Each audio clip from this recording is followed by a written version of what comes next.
아버지, 죄송하지만 이만 저희 집에서 나가주세요. 조금 서운하게 들리실 수도 있지만 여긴 저희 집이에요.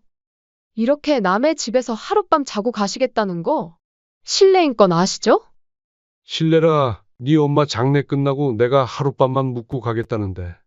왜? 너희는 그것도 치가 떨리게 싫냐? 아버지, 우선 진정하시고요. 그런 뜻은 아니었어요. 내가 어제 니들 대화 다 들었다. 너희는 이 집 누구 돈으로 샀는지 벌써 잊은 거냐?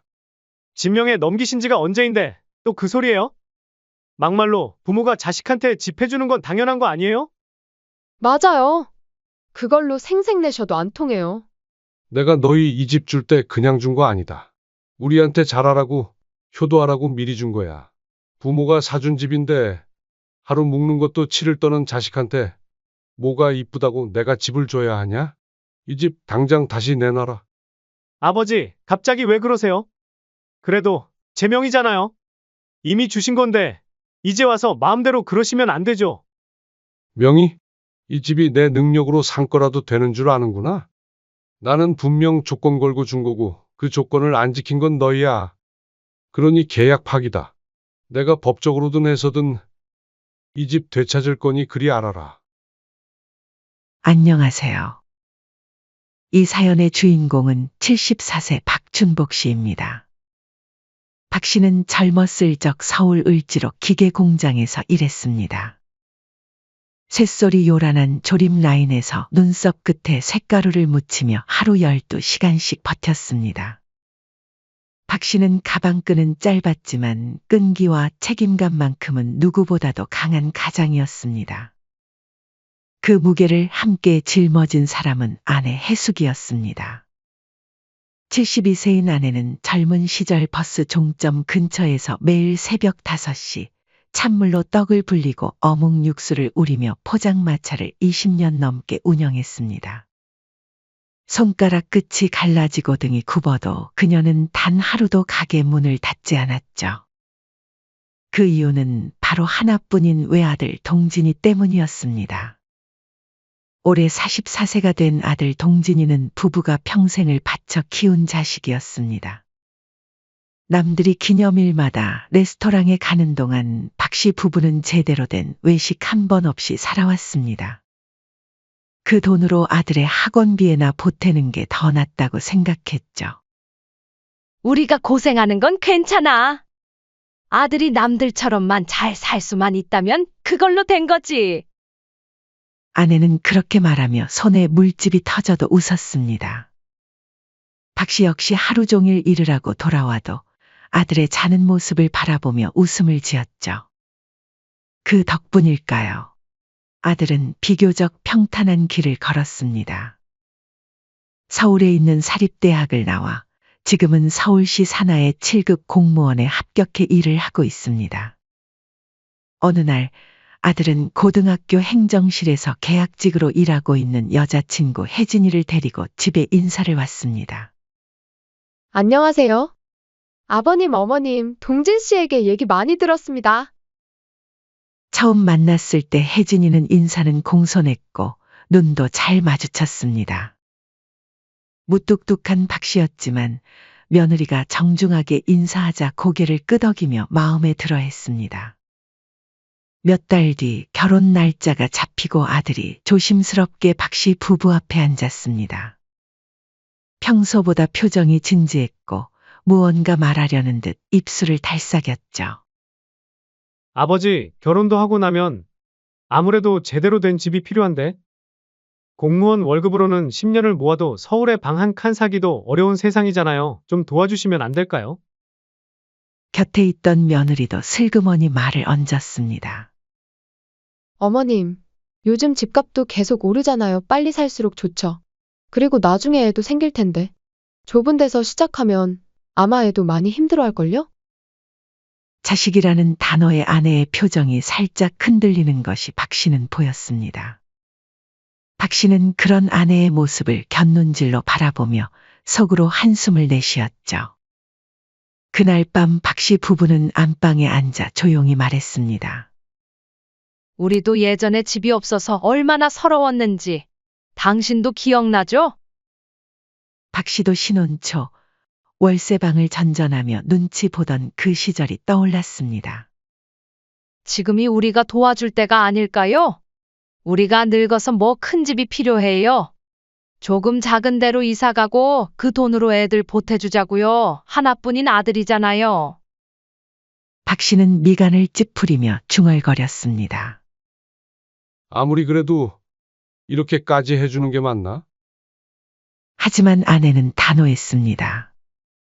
우린 고생해봐서 알잖아요. 그 서러움 걔들도 안 겪게 해줘야지. 결국 부부는 지금 살던 아파트를 정리하기로 했습니다. 그리고 조금 더 싼 동네에 투룸 전셋집을 얻어 이사를 했죠. 지금까지 모은 적금을 모두 털어 서울 외곽에 있는 신축 아파트 한 채를 아들 이름으로 구입해 주었습니다. 하지만 박 씨는 마지막까지 단단히 확인하고 넘어갔습니다. 그는 아들을 불러 앉히고 진지한 표정으로 말했습니다. 그냥 주는 건 없다. 우리가 늙어서 아프면 니들이 책임지는 거. 그 조건으로 주는 거야. 말로만 효도할 생각하지 마라. 그래서 작성된 것이 바로 조건부 증여 계약서였습니다. 내용은 명확했죠. 본 건물은 박춘복, 윤혜숙 부부의 노후 봉양과 효도를 조건으로 증여함. 아들은 계약서를 받아들고 얼굴을 살짝 찌푸렸습니다. 그런 걸 꼭 써야 해요?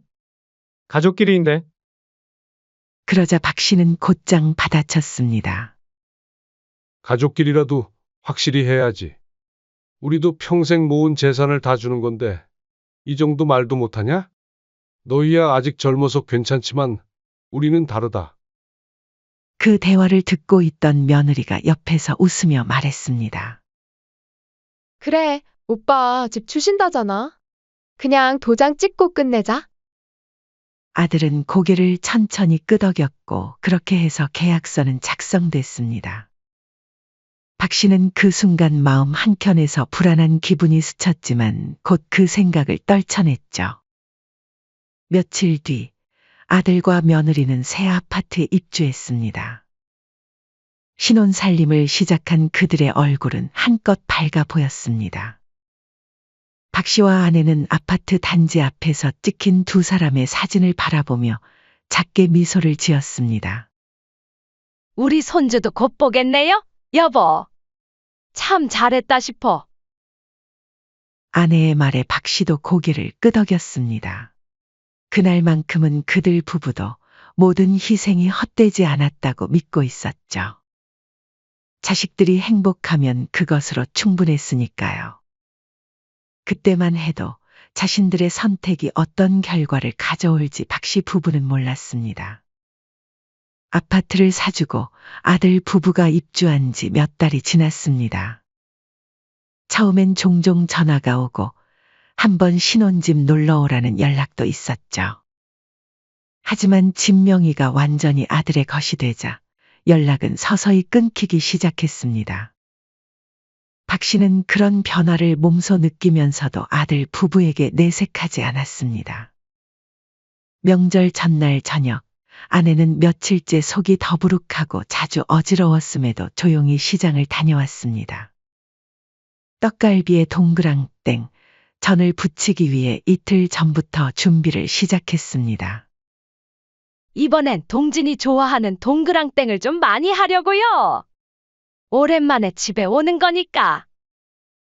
아내는 그렇게 말하며 평소보다 2배는 많은 재료를 사왔습니다. 박 씨는 그런 아내의 모습을 보며 마음이 짠했습니다. 몸이 아픈데도 자식들을 위해 애쓰는 모습이 한편으로는 걱정스러웠죠. 하지만 정작 명절 당일 아들 부부는 오지 않았습니다. 심지어 전화도 없었고 문자 한 통이 오후 늦게 왔습니다. 엄마, 죄송해요. 아내가 몸이 좀 안 좋아서요. 다음에 따로 찾아뵐게요. 그 짧은 문자를 받은 아내의 표정이 순간 굳어졌지만 곧 억지로라도 미소를 지으며 박 씨에게 말했죠. 애들이 몸이 안 좋다네요. 어쩔 수 없죠. 그 아들의 문자 이후로 1년이 지나도 아들이 말하는 다음은 오지 않았습니다. 아내는 매일같이 휴대폰을 들여다보며 혹시나 하는 마음으로 기다렸지만 연락은 없었습니다. 박 씨는 그런 아내를 보며 가슴이 답답했지만 뭐라고 위로의 말을 해줘야 할지 몰랐죠. 어느 날 아내는 만든 김치를 몇 통 싸서 아들네 아파트 앞에 갔습니다. 박 씨는 그런 아내를 말렸지만 아내는 고집을 부렸죠. 그래도 김치는 줘야지. 며느리가 김치 담글 줄 모른다고 했잖아요. 아내는 무거운 김치통을 들고 버스를 2번이나 갈아타며 아들 집으로 향했습니다. 인터폰을 누르니 며느리의 목소리가 흘렀습니다. 네, 누구세요? 나야, 혜진아. 문 좀 열어주렴. 짐이 많아서 좀 힘들구나. 아, 어머님이시구나. 지금 좀 집이 좀 정리가 안 돼서요. 그냥 문 앞에 두고 가주세요. 문은 끝내 열리지 않았고 아내는 들고 간 김치통을 조심히 내려놓은 뒤 아파트 앞 벤치에 앉아 한참을 있다가 돌아왔습니다. 집에 돌아온 아내의 얼굴은 수심이 가득해 보였습니다. 박 씨는 그런 아내를 보며 가슴이 미어졌지만 다음엔 미리 연락하고 가라고 말할 수밖에 없었죠. 며칠 후 아들에게서 전화가 왔습니다. 그나마 그게 몇 달 만의 전화였습니다. 아버지, 잘 계시죠? 엄마가 김치 놓고 갔다며요. 아, 그거 잘 받았어요. 고맙다고 전해주세요. 네가 직접 말해. 전화 한 통 못해? 요즘 통 정신이 없어서요. 죄송해요. 사과는 했지만 목소리엔 진심이 담겨 있지 않았습니다. 박 씨는 그런 아들의 태도에 화가 났지만 대신 조용히 전화를 끊고 깊은 한숨을 내쉬었습니다. 하지만 아내는 여전히 자식의 편을 들었습니다. 애들도 요즘 힘들겠지. 맞벌이에 살림까지 하느라 정신없을 거야. 그래도 사람이 해야 할 도리가 있지. 아무리 바빠도. 박 씨는 짧게 그렇게 말하고 담배만 피웠습니다. 그러던 중 아내의 몸에 이상이 생겼습니다. 밤에 자다 숨이 차다고 하고 배를 잡고 앓기 시작했죠. 처음에는 단순한 소화불량인 줄 알았는데 증상이 계속되자 박 씨는 아내를 병원에 데려갔습니다. 병원에서 검사를 받았고 결과는 담낭암 3기. 이미 간까지 전이가 된 상태였습니다. 의사는 차가운 목소리로 말했습니다. 시간이 많지는 않으십니다. 항암 치료를 바로 시작하셔야 합니다. 그 말을 듣고 나오던 날 박 씨는 하늘이 무너지는 기분이었습니다. 평생을 함께한 아내가 이제 얼마 남지 않았다는 현실을 받아들이기 힘들었습니다. 그때부터 박 씨는 모든 일을 끊고 아내 병간호에 매달렸습니다. 왕복 2시간 거리의 병원을 오가며 항암 치료 일정을 챙기고 밤새 옆에서 간호했습니다. 도저히 오가는 게 어려워지자 병원 근처의 반지하 원룸을 구해 잠시 생활까지 했습니다. 아내가 조금이라도 더 볼 수 있다면 그것으로 충분했죠. 반면 아들과 며느리는 단 한 번도 병실의 얼굴을 비추지 않았습니다. 박 씨가 아들에게 아내의 병 소식을 알렸을 때 아들의 반응은 시큰둥했죠. 처음 몇 번은 프로젝트가 바쁘다고 했고 그 다음부터는 전화도 잘 받지 않았습니다. 엄마, 잘 지내시죠? 몸은 좀 괜찮으세요? 이번에도 바빠서 못 갈 것 같아요. 죄송해요. 박 씨는 그런 아들의 태도에 분노했지만 아내가 더 상처받을까 내색하지 않았습니다. 그런데 어느 날 병실에 뜻밖의 손님이 찾아왔습니다. 바로 며느리였습니다. 어머님 괜찮으세요? 아, 혜진이 왔니? 고맙다. 여기까지. 아내는 며느리가 찾아온 것만으로도 기뻐했습니다. 하지만 그 뒤에 이어진 며느리의 말은 시어머니에 대한 걱정이 아닌 전혀 뜻밖의 말이었습니다. 어머님, 다름이 아니라 돈 좀 빌려주실 수 있을까요? 순간 아내의 표정이 당황스럽게 변했죠. 사실 저희도 요즘 좀 많이 힘들어요. 남편도 말은 못했겠지만 요즘 회사 일도 불안정하고 남편이 요즘 잠도 잘 못 자고 계속 어머님 이야기만 해요. 순간 아들의 이야기가 나오자 아내의 표정이 잠시 흔들렸습니다. 혜진아, 동진이가 요즘 많이 힘든 거니? 바로 그때 잠깐 화장실에 다녀오던 박 씨가 병실 문을 열고 들어왔습니다. 그리고 며느리와 아내의 대화를 듣고 있던 박 씨의 얼굴이 점점 굳어졌죠. 박 씨는 참을 수 없었습니다. 며느라, 지금 아픈 사람 앞에서 한다는 소리가 돈 빌려달라 그거냐? 며느리가 당황한 듯 자리에서 일어났습니다. 아버님, 그게 아니라 그만큼 상황이 급해서 부탁드린 건데 너무 그렇게 말씀하시지 마세요. 네가 지금 무슨 말을 하는 줄은 아냐? 병실에서 돈 얘기 꺼내면서 동진이 이름을 들먹여? 너가 집사람이 아들 얘기에 약한 거 알고 일부러 그러는 거 다 안다. 며느리는 더 말하지 않고 머리를 툭 숙인 채 병실을 빠져나갔습니다. 그날 밤 박 씨는 아들에게 전화를 걸었습니다. 그리고 화가 난 목소리로 말했죠. 며느리가 병실 와서 돈 이야기를 하더라. 아, 너도 그딴 생각하고 있었냐?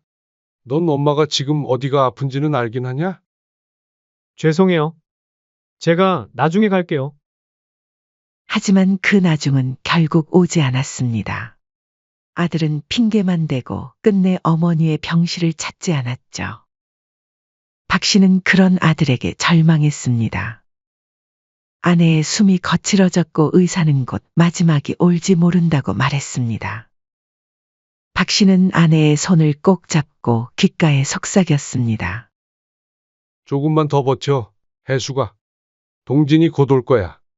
아들 얼굴은 봐야지. 하지만 아내는 끝내 아들의 얼굴을 보지 못한 채 그날 새벽 조용히 숨을 거두었습니다.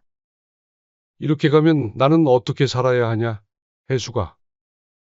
병실 안엔 그녀의 빈자리가 무겁게 드리웠습니다. 평생을 함께한 동반자를 잃은 박 씨의 슬픔은 말로 표현할 수 없었죠. 아들은 해가 완전히 뜬 오전에야 병원에 도착했습니다. 하지만 병실은 이미 정리된 이후였습니다. 아들은 그제야 후회하는 듯한 표정을 지었지만 이미 늦었습니다. 장례식은 조용히 치러졌고 그 자리에서도 부자는 서로 눈도 마주치지 않았습니다. 그날 이후 두 사람 사이엔 단 한마디 대화도 오가지 않았습니다. 박 씨는 장례식장에서 돌아온 뒤 며칠 동안 빈 집에 혼자 앉아 있었습니다. 아내의 장례를 치른 지 보름 정도 지났습니다. 치료비와 입원비로 부부의 평생 저축 대부분을 썼고 박 씨에게 남은 돈이라곤 아직 지급도 안 된 아내의 보험금과 정리하지 못한 반지하 원룸 열쇠 한 개뿐이었습니다. 그마저도 이번 달 말이면 계약이 끝나는 상황이었죠. 당장 지낼 곳이 마땅치 않았고 서울엔 아들 집이 있다는 사실이 문득 떠올랐습니다. 장례식 때의 차가운 분위기가 떠올라 망설여졌습니다. 하지만 다른 선택지가 없었죠.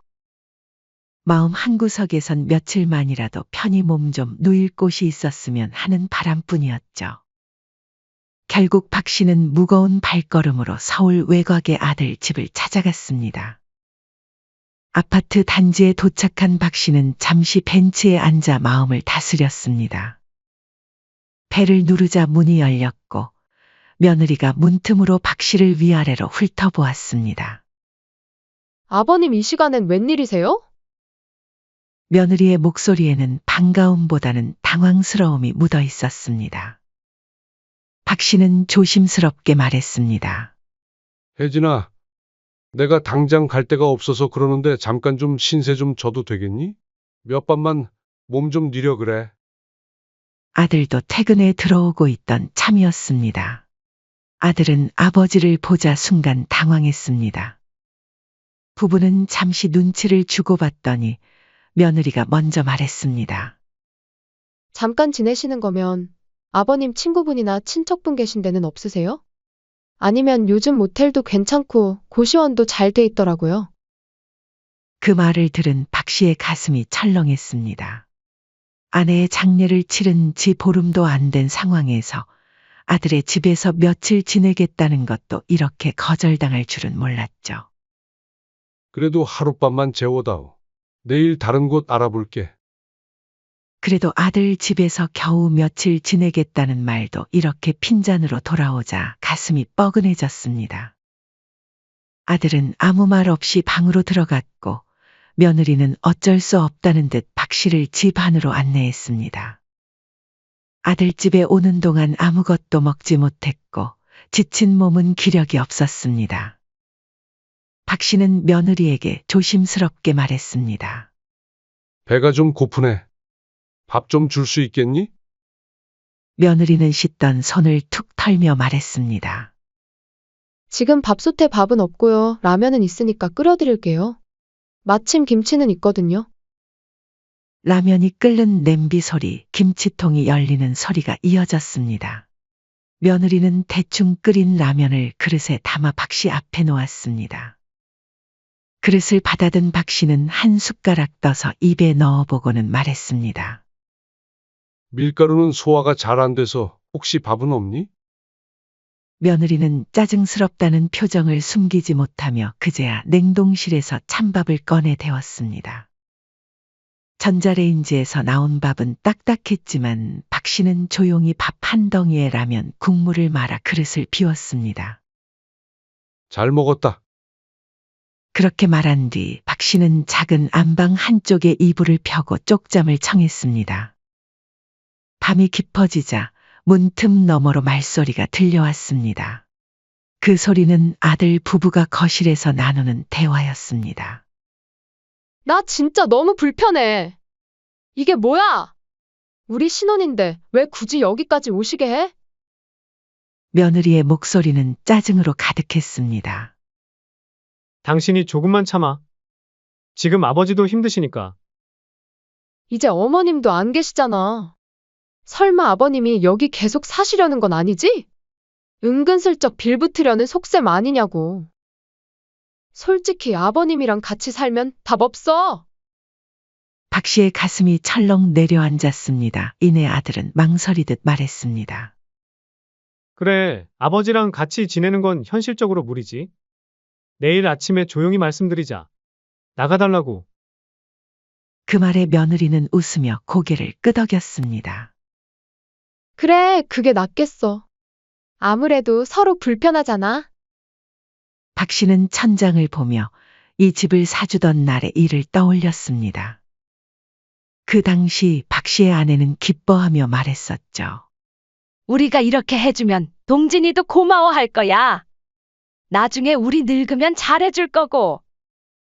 부동산에서 계약서를 쓸 때 아들도 감격해하며 말했었죠. 아버지, 어머니, 정말 고맙습니다. 평생 잊지 않을게요. 나중에 꼭 보답할게요. 하지만 현실은 부모가 자식 집에 하룻밤 묵는 것도 끔찍히 싫다는 아들과 며느리. 그리고 쫓겨나듯 내몰리는 자신의 현실이 비참하게 느껴졌습니다. 박 씨는 그날 밤 한잠도 이루지 못했습니다. 아침이 밝자 아들은 작은 봉투를 건넸습니다. 아버지, 여기 30만 원 들어있어요. 근처 고시원 한 달 치는 될 거예요. 죄송하지만 이만 저희 집에서 나가주세요. 조금 서운하게 들리실 수도 있지만 여긴 저희 집이에요. 이렇게 남의 집에서 하룻밤 자고 가시겠다는 거 실례인 건 아시죠? 마치 자신들이 큰 호의를 베푸는 것처럼 말하는 아들의 모습에 박 씨는 어이가 없었습니다. 뒤에서 며느리는 눈만 껌벅거리고 있었습니다. 마치 자신의 행동이 아무 잘못도 없다는 듯이 오히려 당당하다는 표정이었죠. 그 순간 박 씨는 더는 참지 않았습니다. 실례라. 네 엄마 장례 끝나고 내가 하룻밤만 묵고 가겠다는데. 왜? 너희는 그것도 치가 떨리게 싫냐? 박 씨의 목소리는 조용했지만 분노로 떨리고 있었습니다. 아들이 당황해 말했습니다. 아버지, 우선 진정하시고요. 그런 뜻은 아니었어요.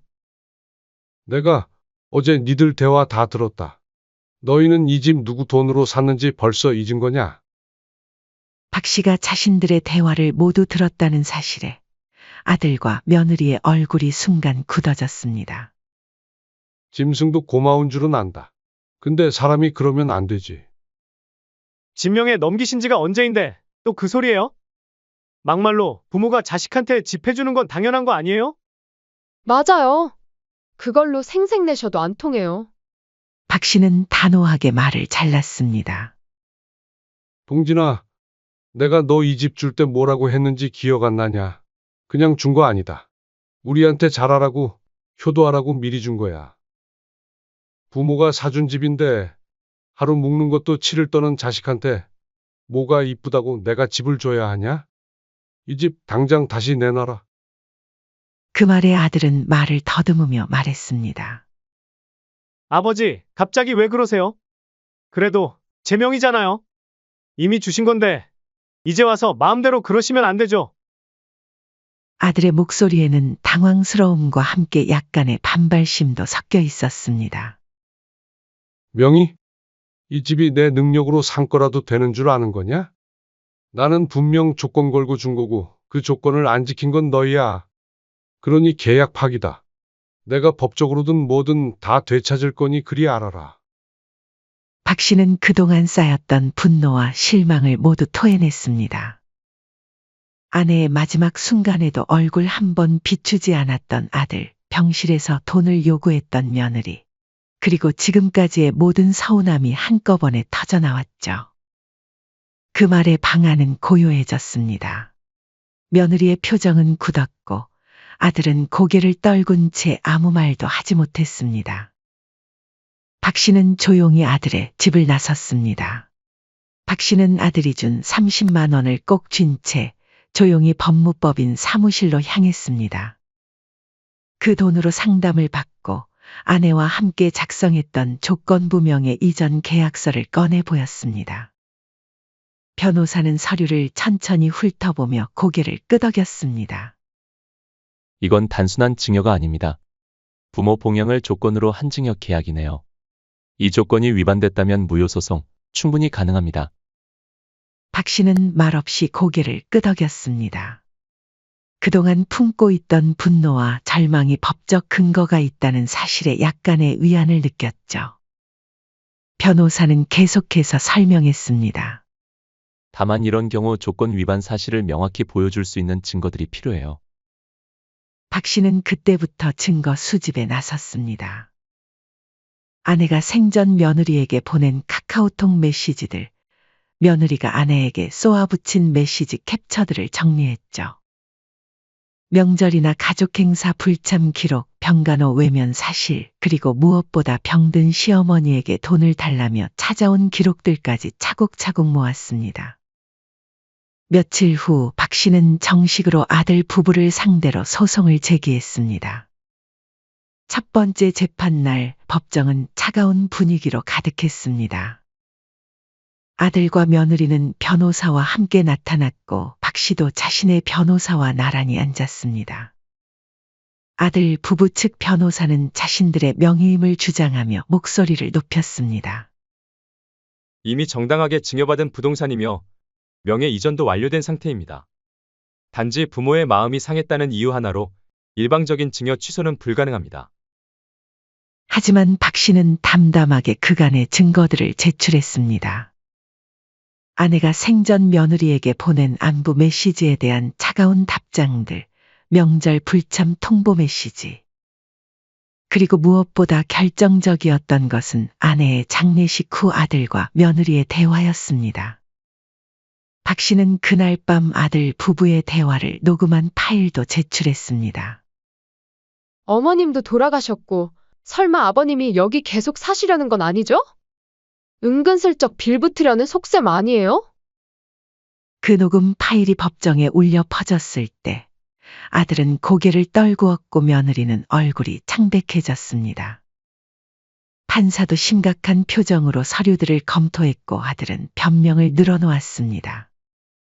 저희도 경제적으로 힘들었어요. 회사 일도 바빠서 자주 찾아뵙지 못한 건 사실이지만 일부러 소홀히 한 건 아니었습니다. 하지만 판사는 엄숙한 목소리로 판결을 내렸습니다. 자식은 증여받은 부동산에 거주하면서도 증여자인 부모에 대한 최소한의 도리도 다하지 않았습니다. 특히 어머니가 중병에 걸려 투병 중일 때도 외면했고 함께하지 않았습니다. 이는 조건부 증여를 완전히 위반한 것입니다. 따라서 증여는 무효이며 부동산은 아버지에게 돌려드려야 합니다. 결과는 아들 부부의 완전한 패소였습니다. 집 역시 박 씨에게 다시 돌아왔죠. 그날 오후 이삿짐 센터 트럭이 아파트 앞에 도착했습니다. 박 씨는 창문 너머로 그 모습을 조용히 지켜봤죠. 아들과 며느리는 멍한 표정으로 짐을 나르고 있었습니다. 박 씨는 그 광경을 보며 가슴이 먹먹해졌지만 후회하지는 않았습니다. 두 사람이 골목을 빠져나가는 모습을 창밖으로 보며 박 씨는 조용히 혼잣말을 했습니다. 니들이 나한테 어떻게 했는지 이제야 알겠지. 그 밤 박 씨는 오랜만에 편안한 잠을 잤습니다. 적어도 자신이 옳은 일을 했다는 확신은 있었기 때문이죠. 앞으로 어떤 일이 일어날지는 모르지만 더 이상 굽히지는 않겠다고 다짐했습니다. 보험금도 들어오고 집도 되찾은 박 씨는 더 이상 반지하가 아닌 햇볕 드는 거실에서 따뜻한 밥을 지어 먹으며 생활하기 시작했습니다. 낡아서 해진 옷들을 새로 사고 싸구려 라면과 찬밥 대신 신선한 재료로 제대로 된 식사를 차려 먹었죠. 몸에 좋다는 건강식품도 사서 챙겨 먹고 오랜만에 목욕탕에 가서 때를 밀며 몸과 마음의 피로를 풀기도 했습니다. 무엇보다 남의 눈치를 보지 않고 당당하게 살 수 있다는 것이 가장 큰 변화였죠. 이번 일로 돈 없는 부모의 처지는 서럽다는 말을 박 씨는 뼈저리게 깨달았습니다. 아들 부부가 자신을 대하는 태도가 달라진 것도 결국은 모두 돈 때문이었죠. 한편 아들과 며느리에게 들려오는 소식은 처참했습니다. 재판 과정이 알려지면서 직장에서도 소문이 퍼졌고 부모를 법정에서 상대로 한 불효자라는 낙인이 찍혔죠. 동료들과 지인들로부터 질타를 받았고 며느리 역시 주변 사람들의 차가운 시선을 견디기 어려워했습니다. 설상가상으로 이들은 그동안 모아놓은 돈도 거의 없이 살았기 때문에 급하게 구한 새 집은 박 씨가 가장 어려웠던 시절에 살았던 것과 똑같은 낡고 초라한 반지하였습니다. 습기가 차고 냄새가 나는 그 공간에서 아들 부부는 비로소 박 씨가 겪었던 고통을 똑같이 겪게 되었습니다. 2달쯤 지난 어느 날 아들과 며느리가 다시 찾아왔습니다. 박 씨는 인터폰 너머로 들려오는 아들의 목소리에 잠시 망설였지만 결국 문을 열어줬습니다. 아들은 많이 초라해진 모습이었습니다. 살도 빠지고 얼굴도 수척해 보였죠. 며느리 역시 예전의 당당함은 온데간데 없이 사라져 있었습니다. 아들은 울먹이며 말했습니다. 아버지 한 번만 용서해 주세요. 내가 너희에게 바라는 건 최소한의 예의였다. 너희는 그마저도 없었어. 아버지 꼭 그렇게까지 하셨어야 했어요? 저희가 잘못한 건 인정하지만 이렇게까지 하실 필요는 없었잖아요. 박 씨는 묵묵히 그들을 바라보다가 마침내 차분한 목소리로 말했습니다. 나한테는 떠난 너희 엄마를 그리워할 가족이 너희 둘뿐이었어. 나라고 이렇게 하는 게 좋았겠냐? 그동안 아비가 얼마나 참고 견뎠는지 너희는 상상도 못할 거다.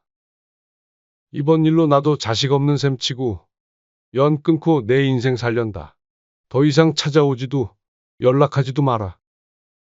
그 말에 아들은 고개를 들지 못했고 며느리도 더는 반박하지 못했습니다. 박 씨는 더 이상 할 말이 없다는 듯 조용히 문을 닫았습니다. 그날 밤 조용한 거실에서 박 씨의 휴대폰이 계속 울렸습니다. 화면에는 수십 통의 부재 중 전화가 표시되어 있었고 모두 아들이었습니다. 하지만 박 씨는 전화를 받지 않았습니다. 아직은 받을 준비가 되지 않았다고 생각했죠. 박 씨는 아내의 사진 앞에 앉아 조용히 중얼거렸습니다. 여보, 내가 잘한 게 맞을까? 사진 속 아내는 그저 환한 미소를 짓고 있을 뿐이었습니다. 이런 상황에서 만약 당신이라면 날 잘했다며 다독여줬을까? 아니면 그래도 부모는 자식을 품어야 한다며 다그쳤을까? 이젠 곁에 없으니 물어볼 수가 없구려. 긴 침묵이 이어졌습니다. 거실 시계의 초침 소리만이 규칙적으로 들려올 뿐이었죠. 내가 아들 며느리와 연을 끄는 것이 정말 옳았을까? 아니면 그래도 한 번 더 기회를 줘야 하는 걸까? 여러분들 박 씨라면 어떤 선택을 하시겠습니까? 좋은 의견이 있다면 댓글로 남겨주세요. 사연은 여기까지였습니다. 구독과 좋아요, 댓글은 영상 제작에 큰 힘이 됩니다. 인생의 쉼표를 시청해 주셔서 감사합니다.